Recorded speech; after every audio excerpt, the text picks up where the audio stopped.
À 5 heures du matin, l'équipe du matin a décidé à 80% une grève reconductible de 24 heures. Alors il n'y a plus de brut qui entre dans la raffinerie et plus de carburant, plus d'essence, plus de diesel qui ne sort, que ce soit en fait par les pipelines, que ce soit par bateau, que ce soit par camion. Donc tout est bloqué. Les salariés sont appelés à se prononcer à nouveau sur une grève donc demain à 5 heures du matin puisque c'est une grève reconductible. Et évidemment le blocage total de plusieurs jours, c'est une perspective qui est dans toutes les têtes. Il y a ceux qui sont contre, qui pensent que c'est trop dangereux pour les salariés, que le gouvernement ne cédera pas. Et puis il y a ceux qui sont favorables à un bras de fer long avec le gouvernement pour se débarrasser de cette réforme des retraites. C'est le cas de la CGT et je vous propose d'écouter le délégué syndical de la raffinerie.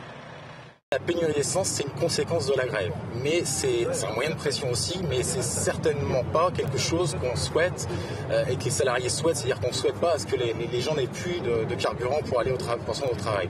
Donc s'il y a pénurie, le seul responsable, ce sera le gouvernement. C'est le gouvernement qui nous pousse à provoquer cette pénurie. Il ne faut pas paniquer, mais oui, ça peut être une précaution que de faire son plein dès à présent.